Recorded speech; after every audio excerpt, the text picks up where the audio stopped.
لیکن رمضان المبارک کے روزے اتنے اہم ہیں جتنی نماز اہم ہے. رمضان المبارک کے روزے اتنے ضروری ہیں جتنا صاحب استطاعت پر حج کرنا ضروری ہے. رمضان المبارک کا روزہ اسی طرح فرض ہے جس طرح صاحب مال پر زکوٰۃ فرض ہے. کوئی نماز نہ پڑھے تو نماز کا گناہ ہے، کوئی نماز نہ پڑھے تو نماز کی سزا ہے کیونکہ وہ فرض ہے. مال کے باوجود اگر کوئی حج نہ کرے تو میرے آقا نے فرمایا ایسا بندہ چاہے یہودی ہو کے مرے چاہے عیسائی ہو کے مرے، مجھے اس کی کوئی پرواہ نہیں ہے. اتنی سخت ناراضگی کا اظہار فرماتے تھے. اسی طرح رمضان المبارک کا روزہ اسلام کی 5 بنیادوں میں سے ایک بڑی بنیاد رمضان المبارک کے روزے ہیں، جس کو آپ نے اسلام کی بنیاد قرار دیا. اسلام کا ستون ہے یہ، جس پر اسلام کی عمارت کھڑی ہے. جس طرح نماز اسلام کا ستون ہے، حج اسلام کا ستون ہے، لا الہ الا اللہ جیسے اس کی بنیاد ہے، فرمایا اسی طرح رمضان المبارک کے روزے بھی اسلام کی بنیاد اور ستون ہے. اگر کوئی نماز کا مذاق اڑائے وہ بھی دار اسلام سے خارج ہے، اگر کوئی روزوں کا مذاق اڑائے تو وہ بھی دار اسلام سے خارج ہے. بہت سارے لوگ ہیں جو رمضان المبارک کے روزے نہیں رکھتے. ایک تو روزہ نہ رکھنا خود جرم ہے، پھر بعض مرتبہ ہم مذاق بھی کرتے ہیں کہ جن کے پاس کھانا نہیں وہ رکھے روزہ ہے، جن کے پاس کچھ نہ. بہت سارے لوگ ہمارے جن کو یہ خبر نہیں ہے کہ میرے یہ الفاظ اسے اسلام سے خارج کر رہے ہیں، ہم مذاق اڑاتے ہیں. ایک تو عبادت چھوڑی، اوپر سے اس کا مذاق اڑایا. اسی لیے اللہ تعالیٰ قرآن پاک میں بھی رمضان کے روزوں کے بارے میں فرماتا ہے اے ایمان والو میں نے تم پر ان کو فرض قرار دیا. سرکار دو عالم صلی اللہ علیہ وآلہ وسلم اسی لیے خطبہ ارشاد فرماتے تھے رمضان المبارک سے پہلے، تاکہ رمضان المبارک کی قدر کی جائے. اب وہ خطبہ کیا ہے؟ فرمایا ایھا الناس، رمضان المبارک کے قریب میں میرے آقا خطبہ ارشاد فرماتے او لوگو، یا ایھا الناس قد اضلکم الشہر العظیم المبارک. فرماتے اے لوگو تم پر ایک برکت والا مہینہ آ گیا، عظمت والا آ گیا. اس مہینے کو عظیم قرار دیا، برکت والا قرار دیا. فرمایا برکتوں والا مہینہ آ گیا، اللہ کی رحمت کا مہینہ آ چکا ہے. شہر جعل اللہ صیامہ فریضۃ وقیام لیلہ تطوعا. فرمایا میرے صحابہ اتنا عظیم مہینہ آ گیا، اتنی برکتوں والا مہینہ آ گیا، اتنی فضیلت والا مہینہ آ گیا. اس مہینے کے دن کے روزے اللہ پاک نے میری امت پہ فرض قرار دیے. اللہ نے روزوں کو فرض قرار دے دیا. فرمایا وقیام لیلہ تطوعا، دن میں روزہ اللہ نے فرض قرار دیا. رات کی تراویح ہے، تراویح میں اللہ کا قرآن پڑھا جائے گا. قرآن پڑھنے والا قرآن کی تلاوت کرے گا. اس قرآن کی تلاوت ہوگی جس کو نازل بھی اللہ نے رمضان المبارک میں کیا. اس قرآن کی تلاوت کی جائے گی، اس قرآن کو مکمل کیا جائے گا. تراویحوں میں وہ قرآن سنایا جائے گا جس قرآن کو نازل بھی لیلۃ القدر میں کیا. اتنا اعلیٰ مہینے میں کیا، اتنی عظیم رات کے اندر اللہ نے قرآن کو نازل فرمایا. اس لیے آپ نے روزے کا ذکر بھی فرمایا، آپ نے تراویح کا ذکر بھی کیا، نوافل کا ذکر بھی کیا. فرمایا دن کو روزہ رکھنا، رات کو نوافل ادا کرنا اللہ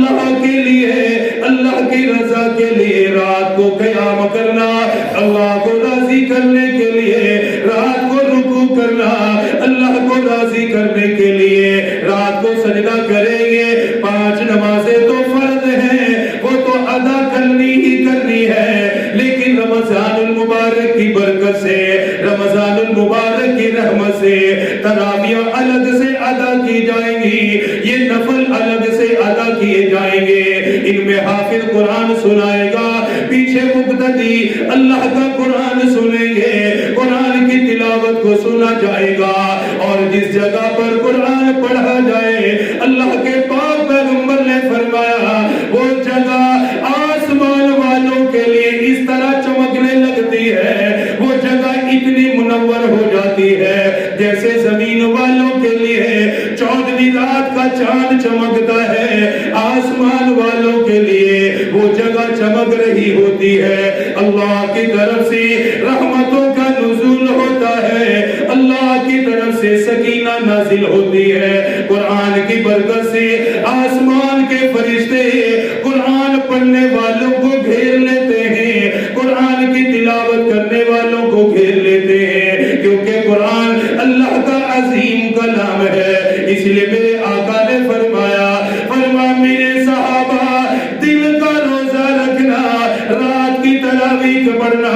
پھر اگلی بات ارشاد فرمائی شہر جعل اللہ صیامہ فریضۃ وقیام لیلہ تطوعا، فرمایا دل کا روزہ رکھیں گے، رات کو نفل ادا کریں گے۔ فرمایا اس مہینے کی برکت یہ ہے، اس میں اگر ایک نفل ادا کیا، نفل ادا کرنے والا اسے فرض کے برابر اجر دیا جائے گا، گویا فرض کے برابر اسے اجر مل گیا۔ فرمایا جس نے رمضان المبارک کے اندر ایک فرض ادا کیا اللہ 70 فرضوں کا اجر عطا کرے گا۔ اتنا اعلیٰ مہینہ ہے کہ جس میں اگر نفل ادا کرو گے تو ثواب کس کا ملے گا؟ غیر رمضان کے فرض کے برابر۔ اور اس مہینے میں جو فرض ادا کرو گے غیر رمضان کے 70 فرضوں کے برابر اللہ اجر عطا کرے گا۔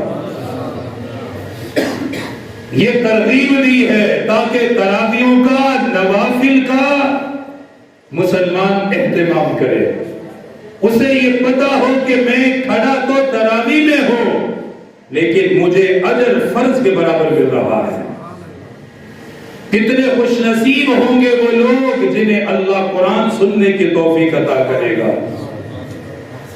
گانا تو سنتے ہو، میوزک تو سنتے ہیں بے شمار لوگ، گاڑیاں بھری پڑی ہیں، محلوں میں آوازیں گونج رہی ہیں۔ خوش نصیب ہیں وہ کان جو اپنی کان کی غذا اللہ کا قرآن بناتے ہیں،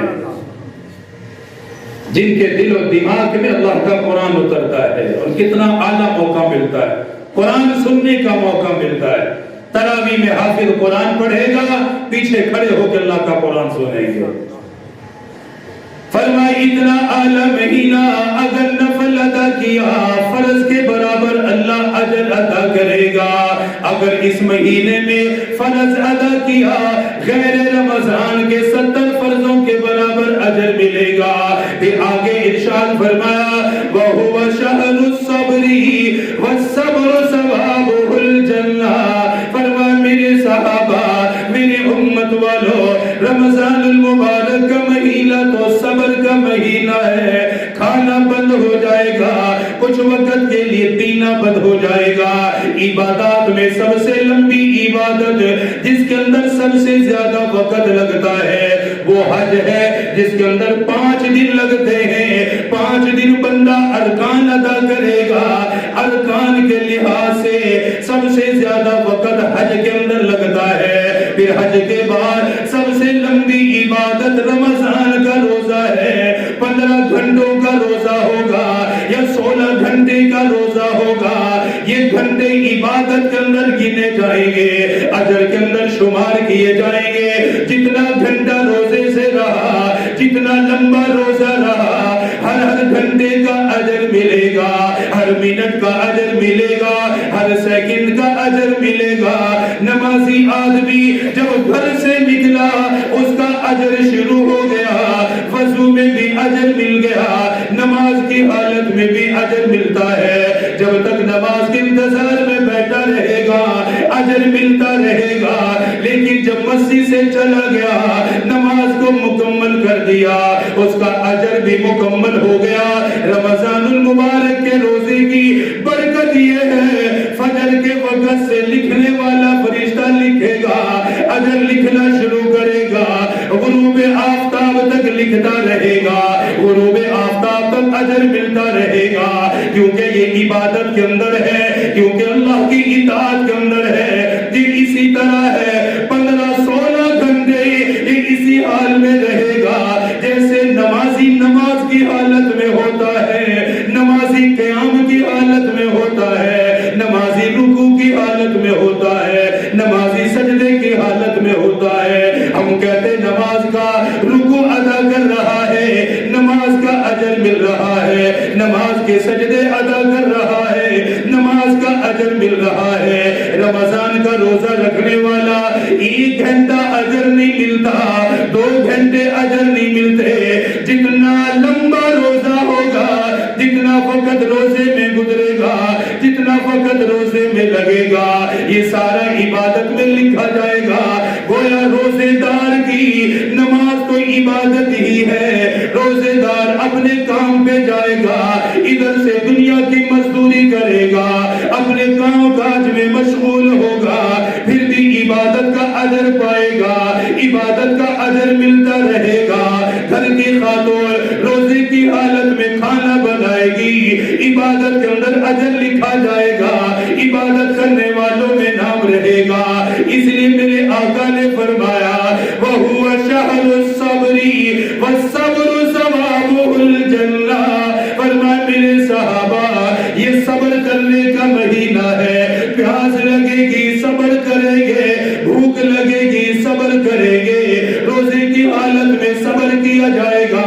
میرے آقا کو معلوم ہے کہ اتنا لمبا وقت گزارنا پڑے گا، بغیر کھانے کے گزارنا پڑے گا، پانی کے بغیر گزارنا پڑے گا، کبھی کھانا کھانے کو دل کرے گا، کبھی پانی پینے کو دل کرے گا، کبھی بھوک ستائے گی، کبھی پیاس ستائے گی۔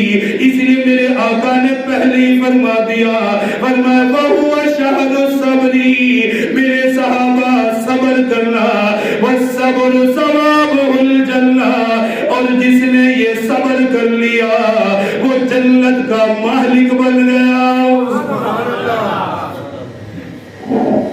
یہ تو پہلے ہی فرمایا وَهُوَ شَهْرُ الصَّبْرِ، کون سا مہینہ ہے؟ صبر کا، کہا یہ فرمایا صبر کا مہینہ ہے، وَهُوَ شَهْرُ الصَّبْرِ، ہم صبر کریں گے۔ اب کوئی یہ کہے کہ مجھے تو پیاس لگتی ہے میں اس لیے روزہ نہیں رکھتا، اب کوئی یہ عذر کرے کہ مجھے بھوک لگتی ہے میں اس لیے روزہ نہیں رکھتا، وہ تو بھائی صبر تو اسی پر کرنا ہے، اجر تو یہی ہے کہ بھوک لگے گی ہم صبر کریں گے کہ بھئی غروب آفتاب کے بعد ہی کھانا کھائیں گے، اللہ کا حکم ہے، پیاس لگے گی ہم صبر کریں گے، اسی پر تو اجر ہے۔ اور میرے آقا نے یہ پہلے ہی امت کی اصلاح فرما دی، کوئی یہ نہ کہے کہ مجھ سے بھوک برداشت نہیں ہوتی، پیاس برداشت نہیں ہوتی، دنیا کی کمائی کے لیے بھی تو مشقت برداشت کرتے ہیں نا، کہ نہیں کرتے؟ گرمی میں بھی مزدوری کرتے ہیں نا، سارا جسم پسینہ پسین ہوتا ہے، مزدوری کرنی چاہیے، منع نہیں ہے، رزق حلال کمانا بھی عبادت ہے۔ کپڑے پسینے میں بھیگ چکے ہوتے، مزدور آدمی اینٹیں لے کے چڑھ رہا ہے، مزدوری کر رہا ہے، لیکن وہ کس طرح محنت کرتا ہے؟ وہ صبر کرتا ہے کہ یار شام کو اس کی اجرت ملے گی، اسی لیے کام کرتے ہو نا، پورا مہینہ آتے ہو، سردیوں میں آتے ہو، گرمیوں میں آتے ہو، کام کرتے ہو، کس لیے کرتے ہو؟ کہ مہینے کے بعد تنخواہ ملے گی، گھر کا خرچہ چلے گا۔ ساری کرنی بھی چاہیے۔ ہم روزہ اس لیے رکھتے ہیں کہ ہم بھوک پیاس برداشت کریں گے، ادھر سے رمضان مکمل ہوگا، اللہ مغفرت کا اعلان فرما دے گا۔ یہی تو فرمایا وَهُوَ شَهْرُ الصَّبْرِ، صبر کرنا ہے، وَالصَّبْرُ ثَوَابُهُ الْجَنَّةُ، اور صبر کا اجر کیا ہے؟ جنت۔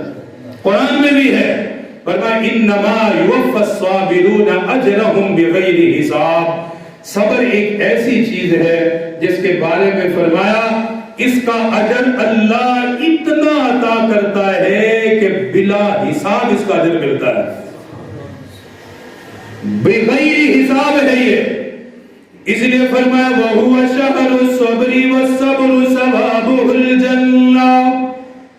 فرمایا میری امت والو یہ صبر کا مہینہ ہوگا، اس میں صبر کرنا ہے، صبر کے بدلے میں جنت کے مستحق بن جاؤ گے. آج دنیا کی پیاس کو برداشت کر لیا، موت کی پیاس سے محفوظ ہو جاؤ گے. آج دنیا کی بھوک کو برداشت کر لیا، قیامت کی گھبراہٹ سے بچ جاؤ گے. آج انہوں نے روزہ رکھا، بھوک کو برداشت کیا، پیاس کو برداشت کیا، میرے آقا نے فرمایا قیامت کے دن عرش کے سائے میں اللہ دسترخوان لگائے گا، دسترخوان پہ جنت کا کھانا آئے گا، دسترخوان پہ جنت کا پینا آئے گا. لوگ کہیں گے پروردگار یہ دسترخوان کن کے لیے لگایا گیا، یہ کھانا کن کے لیے لایا گیا، یہ پینا کن کے لیے لایا گیا، یہ جنت کے اعلیٰ کھانے سجائے گئے. حالانکہ نفسا نفسی کا عالم ہے، گھبراہٹ کا وقت ہے، پریشانی کا وقت ہے. اس گھبراہٹ کے عالم میں کن لوگوں کی مہمان نوازی کی جائے گی، کنہیں کھلایا اور پلایا جائے گا. اللہ پاک فرمائے گا آج عرش کے سائے میں وہ بیٹھ کر کھائیں گے جنہوں نے میری رضا کے لیے بھوک کو برداشت کیا، جنہوں نے راضی کرنے کے لیے دنیا میں پیاس کو برداشت کیا، رمضان المبارک کے روزے رکھتے رہے. اس لیے میرے آقا نے فرمایا وَهُوَ شَهْرُ الصَّبْرِ وَالصَّبْرُ ثَوَابُهُ الْجَنَّةُ. اگلی بات فرمائی وَشَهْرُ الْمَوَاسَاتِ. فرمائے میرے صحابہ یہ غمخواری کا مہینہ ہے، ہمدردی کا مہینہ ہے، ایک دوسرے سے تعاون کرنے کا مہینہ ہے. میرے آقا کا خطبہ کتنا اعلیٰ، میرے آقا کا واعظ کتنا اعلیٰ. اور رمضان المبارک سے پہلے فرمایا، رمضان کی تیاری کے لیے فرمایا، رمضان کی اہمیت کے لیے فرمایا. اب عام حکم یہ دیا فرمایا وَشَهْرُ الْمَوَاسَاتِ. یہ غمخواری کا مہینہ ہے، خرچ کرنے کا مہینہ ہے، بیواؤں کا خیال کرنے کا مہینہ ہے، یتیموں کا خیال کرنے کا مہینہ ہے. آپ نے یہ بات اس لیے فرمائی کیونکہ غیر رمضان